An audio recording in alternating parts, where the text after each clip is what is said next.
রাজধানীর শেরেবাংলা নগরে অবস্থিত জাতীয় সংসদ ভবন দেশের গণতন্ত্রের কেন্দ্রবিন্দু। ত্রয়োদশ জাতীয় সংসদ নির্বাচনকে ঘিরে নতুন রাজনৈতিক সমীকরণে আবারও প্রাণচাঞ্চল্যে ভরে উঠতে যাচ্ছে এই এলাকা।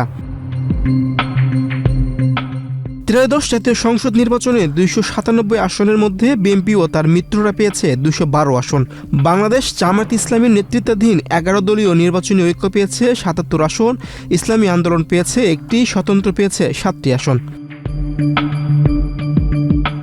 নির্বাচনের পর নতুন সংসদ সদস্যদের একটি বড় অংশই প্রথমবারের মতো সংসদে পা রাখতে যাচ্ছেন। নতুন দায়িত্ব, নতুন প্রত্যাশা, আর সে সঙ্গে প্রয়োজন উপযুক্ত আবাসন ও প্রশাসনিক সহায়তা। ভবিষ্যৎ হোক নিরাপদ, বিনিয়োগ হোক বিশ্বস্ত, আর আমার পছন্দ সল্ট বে। ওয়েলকাম টু সল্ট বে। নবনির্বাচিত সংসদ সদস্যদের আবাসনের জন্য প্রস্তুত করা হচ্ছে ন্যাম ভবন। কক্ষ সংস্কার, আসবাবপত্র পরিবর্তন, নিরাপত্তা জোরদার, সব মিলিয়ে শেষ মুহূর্তের প্রস্তুতি প্রায় সম্পূর্ণ। প্রতিটি কক্ষে রাখা হচ্ছে প্রয়োজনীয় আসবাব, ইন্টারনেট সুবিধা ও আধুনিক নিরাপত্তা ব্যবস্থা। সংশ্লিষ্টরা বলছেন, নতুন এমপিরা যেন দায়িত্ব পালনে স্বাচ্ছন্দ্য বোধ করেন সে বিষয়টিকে সর্বোচ্চ গুরুত্ব দেওয়া হয়েছে। এছাড়াও নতুন সংসদকে ঘিরে নিরাপত্তা ব্যবস্থাও জোরদার করা হয়েছে।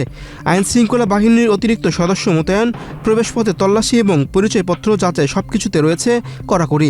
বিশেষজ্ঞরা বলছেন, নতুন সংসদের কার্যক্রম নির্বিঘ্ন রাখতে অবকাঠামোগত প্রস্তুতির পাশাপাশি প্রশাসনিক সমন্বয় অত্যন্ত গুরুত্বপূর্ণ। ত্রয়োদশ জাতীয় সংসদের নতুন যাত্রাকে ঘিরে চলছে শেষ মুহূর্তের প্রস্তুতি।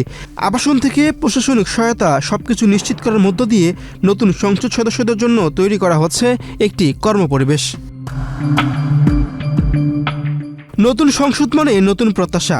জনগণের আশা আকাঙ্ক্ষা বাস্তবায়নের দায়িত্ব এখন নবনির্বাচিত প্রতিনিধিদের কাঁধে। প্রস্তুত অবকাঠামো, শক্তিশালী প্রশাসনিক সহায়তা এবং নিরাপদ পরিবেশ, সব মিলিয়ে রাজধানী প্রস্তুত গণতন্ত্রের নতুন অধ্যায়ের জন্য। গণতন্ত্রের এই অঙ্গন থেকে পরিচালিত হবে দেশ। নতুন সংসদ, নতুন সরকার, জনগণের অটুট প্রত্যাশা। সময়ের সাক্ষী হয়ে থাকবে জাতীয় সংসদ ভবন। ইতিহাস লিখবে তাদের কর্মে, যারা পেয়েছেন জনগণের রায়, জনগণের দায়িত্ব।